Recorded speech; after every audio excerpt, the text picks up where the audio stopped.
flavor did you go with? Huh? What flavor did you go with? I don't know, but I didn't look, but there's some sugar in that. It tastes like trash can punch. You know what trash can punch is, right? Huh? Yeah, I've had a little bit of that. Yeah, it's a bad deal. Used to be a good deal when I was in college. Yeah. Was it a good deal when you were in college? Yeah. Great. Well, I mean, it was while I was drinking it, but it wasn't that night and the next day. Then it was like, I'm never doing that again. The next day, hey guys, where y'all going tonight? Okay, I'm ready when y'all are. I mean, Scott, I'll take the first one. Go for I got it. you. It's all you.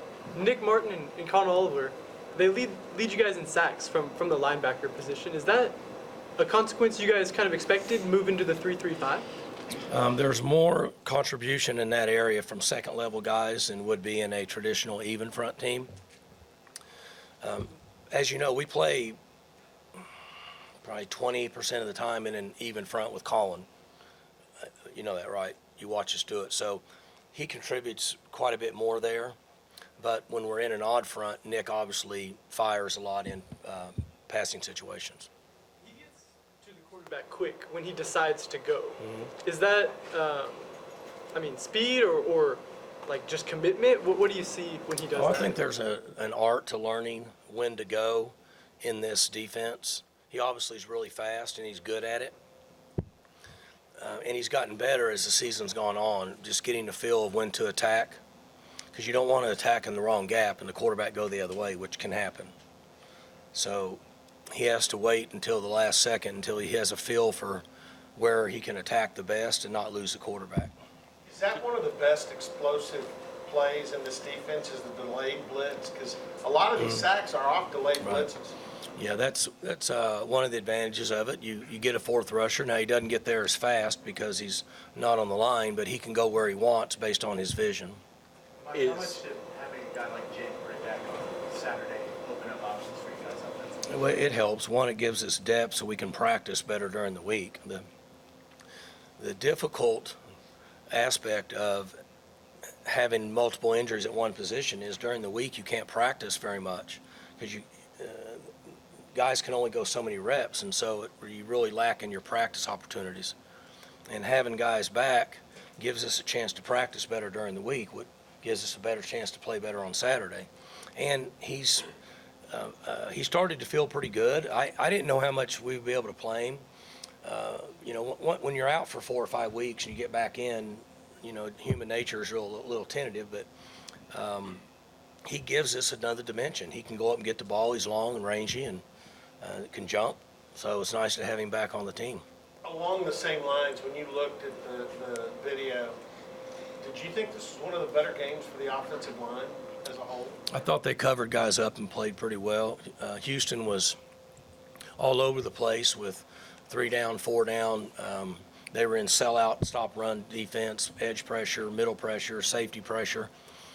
And our offensive linemen held it together and covered guys up. And, eventually, in most cases, when that happens, if you'll just stay the course throughout the game, you're going to pop through. You're going to hit some runs. You're going to hit some down-the-field throws. And that's what happened for us in the second half. Going back to Nick for a second, you talk about his closing speed really showed on Saturday, but also his ability to finish when he gets there. I mean, am I oversimplifying it, or are those kind of the two things that really make him? Yeah, he's really good. He was that way in high school. We liked him in high school for just those reasons. He would run and strike. We could probably go back to signing day his senior year, and the one thing I said about him was he's a kind of a throwback old school football player. He plays violent, and he plays with great speed. You don't see that a lot nowadays, and that's why we liked him. He was undersized, kept him from being really, really heavily recruited, in my opinion. But he's growing into his own, but he keeps those characteristics. He loves to play football. He likes to practice, cares about his team. He's tough, and he can run. Those are a good thing for defensive guys. Was there a time when you wondered if the size was going to be an issue, or did he kind of answer those questions early? Not really. We brought him in. He was light, but in most cases, those guys are going to put on at least 20 in our developmental program, and that's what happened. Height-wise doesn't bother us. Malcolm was a really, really good player here, and he's undersized in somebody's opinion. And Malcolm height-wise in somebody's opinion was undersized. That's never concerned us, as long as they can run and hit and they like to play, which those guys fall in that category. You talked about your home crowds quite a bit this year, but part of that game, it almost looked like a home game down in Houston. You had Right. fans in UCF, you've had fans in Arizona. What have you thought about the way the fans have traveled this year? Well, they've done a great job. I've complimented them throughout the year. I think they were really excited about the new conference and new teams, and I know they wanted to go to Arizona. They wanted to go to Florida. We have a huge alumni base in Houston. I think out of Oklahoma it might be the largest. I'm not for sure, but I know it's one of the largest with all your oil and gas and engineers and such down in that area.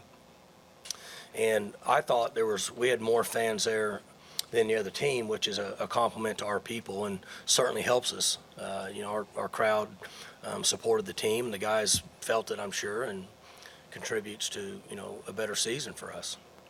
The last drive the other night, Mike, I was, like all of us here, probably half working and half watching that late in the night, or late in the game. I wasn't sure that Ollie dropped the ball near midfield. I thought maybe I was like, did he really just do that? Or it bounced back in his hands until I read the play-by-play and it said fumble. Did you see that? Did you see that moment? Yeah, I saw it. I was a little shocked, but we were very fortunate. The ball jumped right back in his hands, and those are things that, as a coach, that I can only speak for myself, but when I lay in bed at night trying to go to sleep, when I'm driving to work or driving somewhere, those things never get out of your head. When we're in those situations in games, which this year is every game, and last year for the most part is every game, okay? There's not many games where you're not in a tough, tight situation in the last half of the fourth quarter. And in the huddle on the sideline, our coaches and players will have a hard time finding a time that I don't say I need a good snap, I need the ball retrieved, and I need to put it in his belly, and I need two hands on it. That's the one thing that I need. From that point on, we can deal with anything else. If we have to punt, we can punt. And I said it there multiple times. And then it's like anything else, it still happened. And we got fortunate, it bounced right back in his hands. Talk about the close nature of the conference. Mm-hmm. So many thin margin plays that have to about go your way. And you've taken stock in how many have gone your way over this run. There was West Virginia has a lead, you're punting to them. Their own teammate knocks them over, right?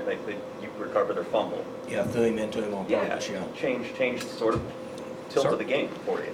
Oklahoma has a couple of bad snaps here. You recovered, you took advantage, but it was their mistakes initially. That's just one of those things that some years I guess it works for you, right? Yeah, so I haven't looked at it, but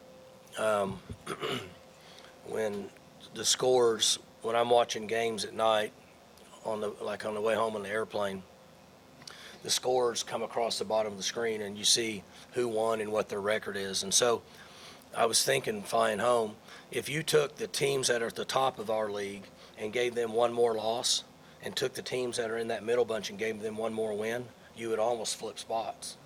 That's how close this league is. And there's not much room for error now. And so, and really it's across the country, you're seeing it. And I think the one thing that we try to hang our hat on here is to be a smart football team. And if another team plays better and gets a few breaks and beats us, that's easier to live with than if we have a number of unforced errors and don't play smart and give them the game. So we try to stress that to the team constantly. I talk about it every day with them in meetings and after practice, is to be a smart football player. Make them earn what they get. Let's not help them. And sometimes we get help, and we've been in a fortunate situation this year. I want to ask you what you think of BYU, but before, I want to know what you think of playing BYU, because I've known you long enough to know that you're a football historian, traditionalist, all those things, and this is going to be kind of fun to see those colors and that uniform in the stadium. Yeah, they're a good addition to the league. We mentioned that, and I think that from coast to coast, their logo would trigger in most people's minds a Power 5 school forever. I thought they were. I didn't know what Power 5 was or different conferences or levels when I was, junior high and high school and college. I always thought they were a bit, what people considered a big conference school. And then, the tie that they have in, and they've always played difficult schedules. And so they're a really good addition to the league. And I think that's one of the reasons that the crowd, the fans have been to so many games and sold out the stadium and such, because I think they're excited about seeing the new teams in the conference. And then you'll have it again next year. So what do you think, at least what you've seen so far, getting ready for BYU? We're facing another option team. They're going to run triple option, and they do it different ways. They run speed option. They run read zone triple option. They like to use the tight end. I think he's 83. They split him out to a single. They use him as number 3 to the field, number 3 receiver. They put him at the front of a bunch set. They like him. They're going to run the plays, the traditional running game they've always had. Defensively, they base out of a 4 down. They'll play some 3 down. They're going to bring their linebackers a lot. What we saw Saturday, in my opinion, we'll see the same thing with them. They like to crossfire their inside backers over and over and over and over. So I'm sure they'll do that. They're going to play man coverage against us. They'll play a little 3 deep to mix it up, but they're going to get up and press us and play man, cross linebackers, and insert an extra safety to stop the run. Mike, do you know who Alex Lloyd is, or was? Who? Alex Lloyd. Name doesn't ring a bell. Well, you're too young to remember, but That's a rare. Aaron know who he is? He didn't know one day. In 1949, he caught 16 passes for Oklahoma A&M in a game, and Okay. Brennan caught 15. Of course, in the game on Saturday, almost caught him. Does it surprise you that a passing record has stood that long, 16 catches? That's a great history lesson. I did not know that. So that's true. Wow, that's cool. I did not know that. There's not a lot about Oklahoma State football I don't know, but I did not know that. Yes, that does surprise me. At the game on Saturday, Hartley Dykes was there on the sideline. I don't know if you guys saw him. You probably don't know what he looks like, but some of you guys might know. But anyway, and he would come over and try to talk to me during the game. It's one of the few people that, I actually have a job to do. But anyway, I was visiting with him, and if the offenses that we're in now that we used back then, he would have had 20 catches a game, because you couldn't cover him at all. 2 people couldn't cover him. I'm surprised Justin Blackman hadn't got that many. James Washington played with so many other receivers that were in NFL that we had to spread it around. But that shocks me that it's been that long. Mike, I think he had the 16th catch. I think he had 16, but there was like defensive holding or something. Would you have declined the penalty if you knew that it would tie the record? From it would have been like 2nd and 4. What quarter was it? Legal substitution. Legal sub. Yeah, it was one of the. What quarter was it? It was the second legal sub that Bowman got the snap off. So it was way too early to think about anything like that. We were just trying to get in the game, probably. So It was late. It was the second. late for us solidifying that game was with like a minute left. So Senior Day Saturday, there's 28 seniors on this team. Do you know, or have you have conversations with guys that might be coming back next year, or is that a postseason kind of thing? the thing that we lose now, we used to have a really cool senior banquet where you honor the seniors and spend a little time with them after the season. We don't do that anymore because we don't know who seniors are. And you can't plan it. Like, you have to plan things like that. And some players that are on our team now might not know if they're going to play again next year or not. Right or wrong, they just might not have decided. So we lose that. And then senior day, I think I asked them, and I'm fairly certain we had 3 or 4 guys that went through senior day last year that are playing now. So for that reason, we try to do the best we can with getting guys that are somewhat seniors, but you got waivers filed, you got COVID years, you have a number of things that are still going on. So we do the best we can, but we don't have that conversation with them because now is not the time or place. Mike, to go back to Brennan, he has 15 catches on Saturday alone.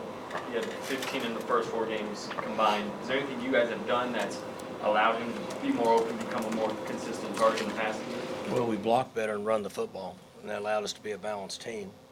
And early in the year, we weren't very good at rushing the ball. We weren't blocking, covering guys up. Our concepts weren't very good, and so we couldn't throw the ball very well. And the pass mode we were in then was a little different than what it is now. Fortunately, in most of these games, we've had the ability to pass when we want. Then we had to pass because we were behind or struggling to run the ball. And we were getting coverages that are not as favorable for throwing passes. So for that reason, and we have moved him around a lot since that point that we've run the ball. We have more ability to move him in different spots and motion him and some things that try to free him up. You have flexibility in those situations. You don't have flexibility when you can't rush the ball. With Brennan from Saturday and also maybe a little, how much did the success he had early help you guys to maybe free some things up for Ollie to get going? And could that be the case again this week if they're running? It's balanced. You really have to be able to rush the ball to throw it, and you have to be able to throw it to rush it. Now, what we've seen the last 3 weeks, 3.5 weeks, I don't know when we played West Virginia, the second half of West Virginia, they just started playing all run defense. I don't remember how many games ago that was, but from that point on, we've seen basically run defense, right? You're at our games. It's everybody in the box, running safeties down, inserting outside players. So we throw the ball more. I don't know how many yards we threw for Saturday, but I'm sure 250 or at least or something, right? Yeah, 300 yards. So because they're playing run defense, and you have to have that balance. Now, the difficult side of that is you still want Ollie to be able to touch the ball. And we can control that because he's in the backfield.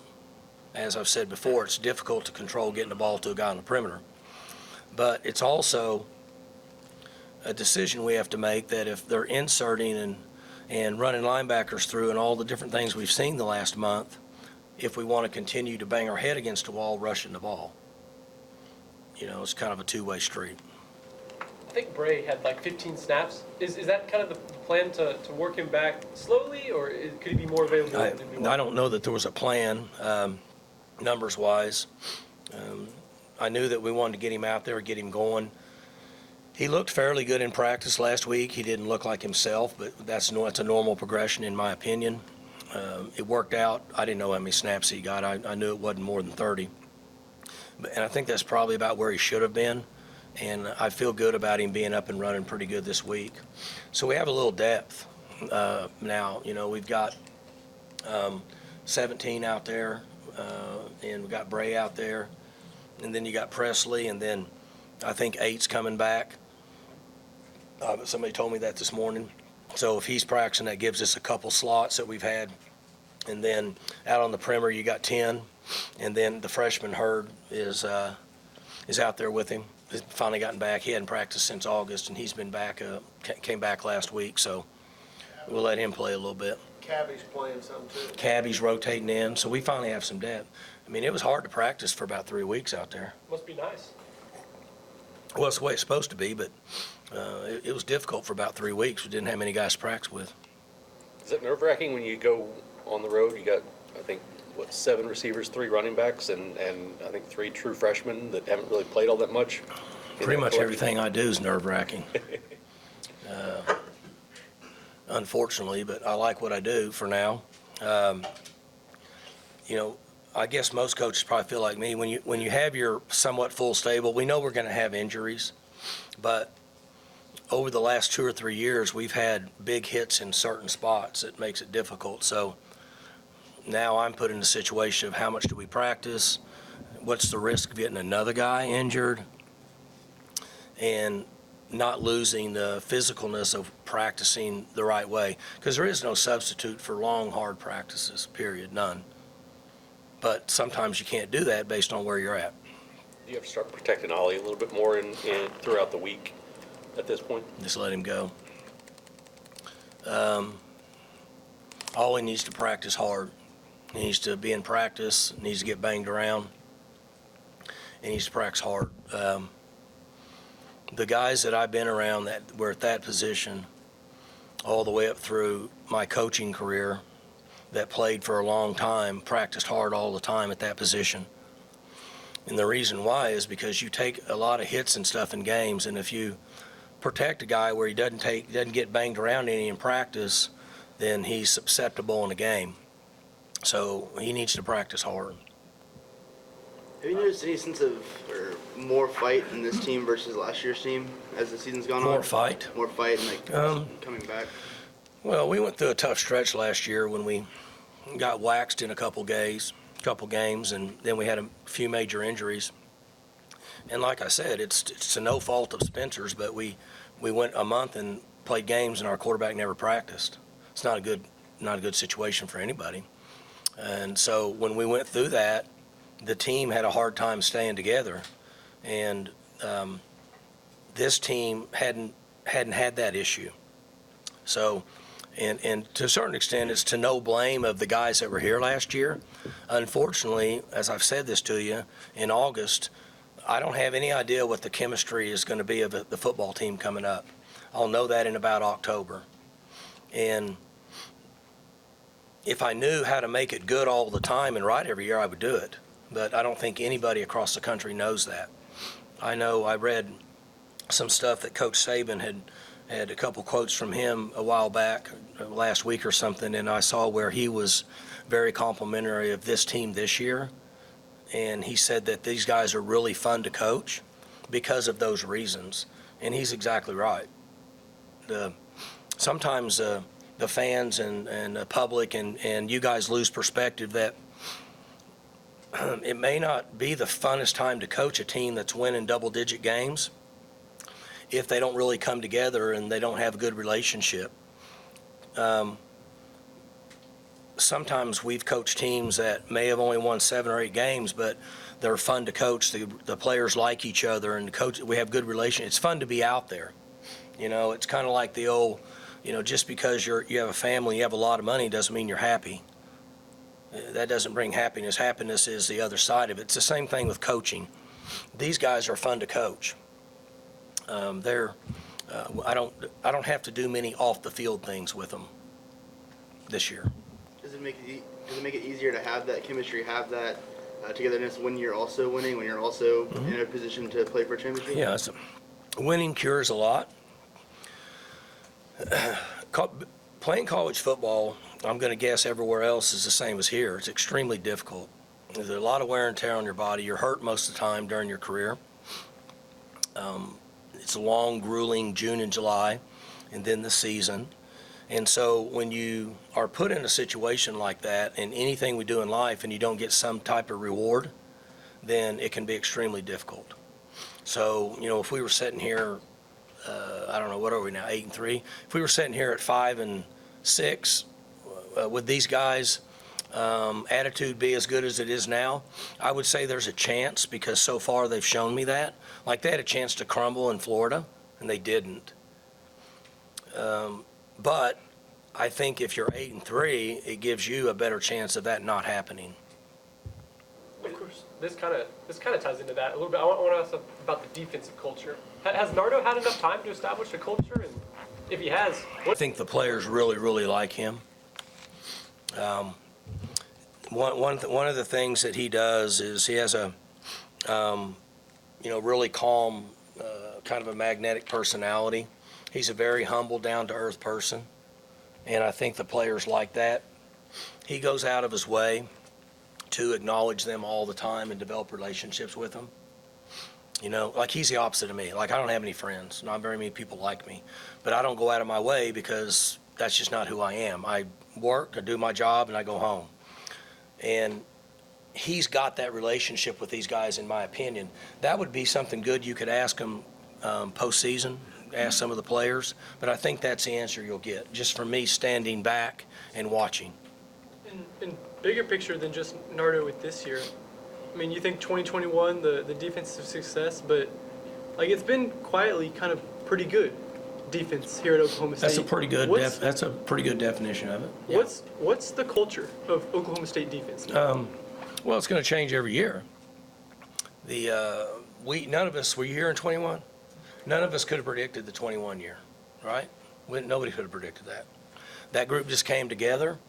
Jim had finally gotten to where he knew what he wanted to do based on the talent we have, and he was good at it, and our kids bought into it, and we were really good at what we did.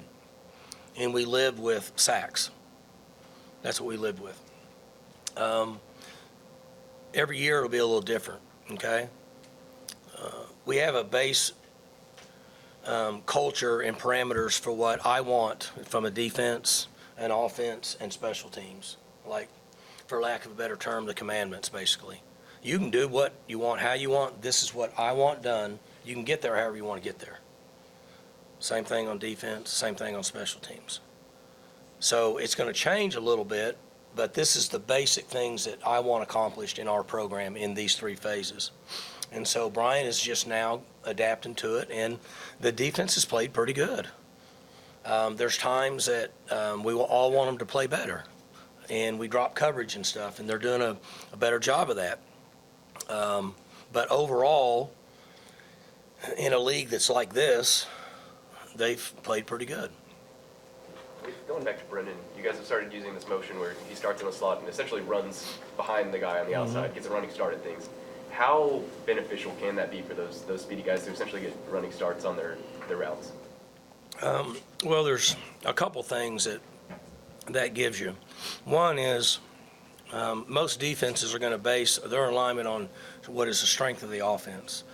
Okay, so if there's more eligible receivers over here than there are over here, they're going to set the strength over here.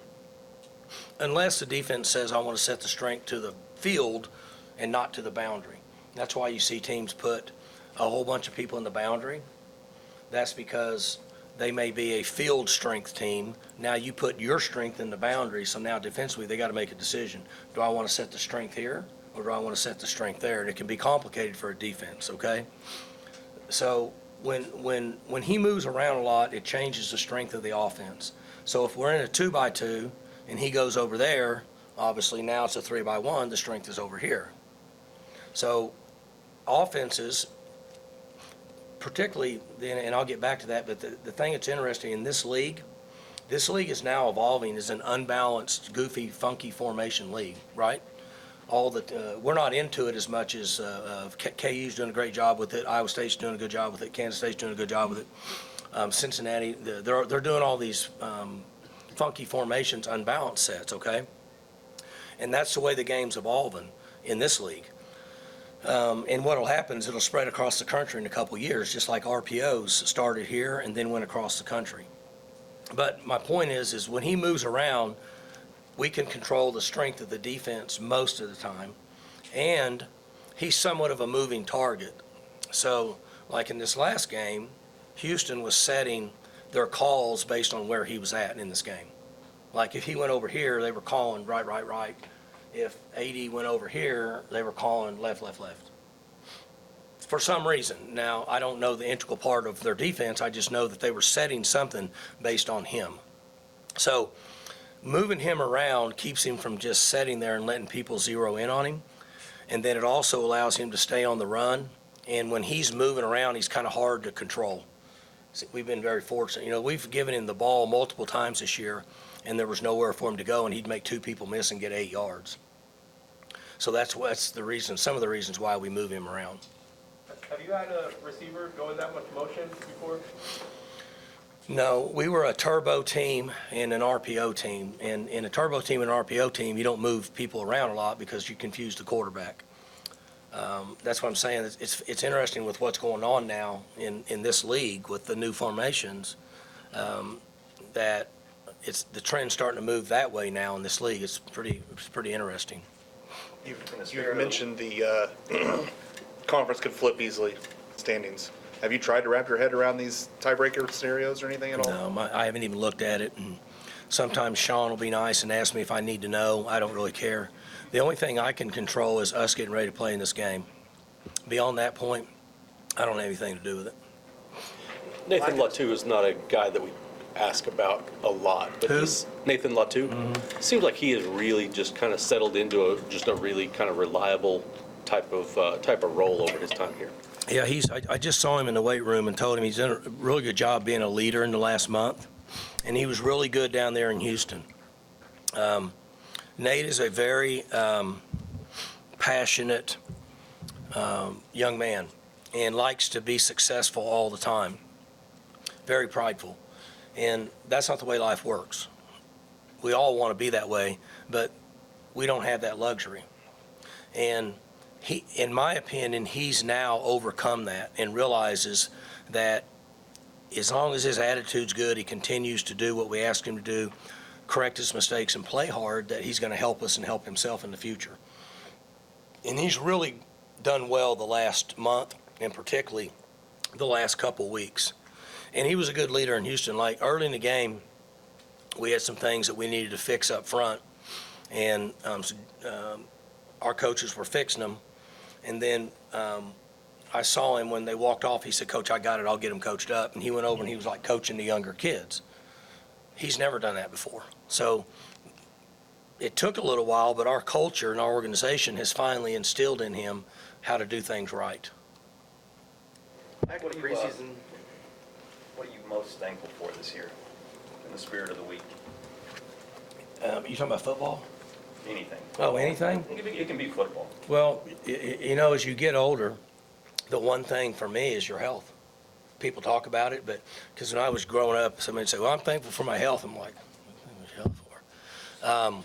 But for me to be at 56 years old and to have my health and the energy to still do this job and have fun doing it, I'm very thankful for. You know, now I have a beautiful family and all those different things, but just to kind of put one thing in perspective, I think about that a lot, and I'm very appreciative of that, to still be able to do this at a high level. In terms of football, you've probably referenced several of the things during this press conference. In terms of football, what are you most thankful for this year? That we figured out how to run block, honestly, because that's made it a much funner year. So when we changed our concepts, everybody bought in. It worked out well. I don't need to go over all that. We've talked about it. It's made a much funner season. Good. Does it really help you that it's really simple at this point in terms of beyond this Saturday, that your message really doesn't have to change at all with these guys? Not that it would, but, you know.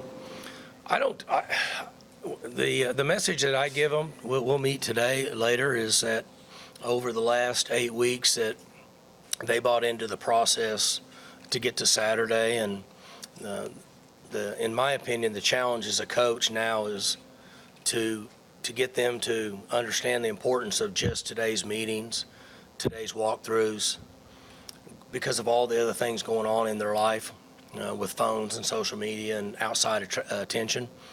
So I just want them to continue the process that they've used over the last 8 weeks. That gives them the best chance to play well on Saturday afternoon. Like I think I'd asked you last year, what Thanksgiving dish are you most looking forward to on Thursday? Well, I like all the vegetables. Yeah. Yeah, I'm not a vegetarian or anything, but my sister and they all cook my mom's vegetables and stuff.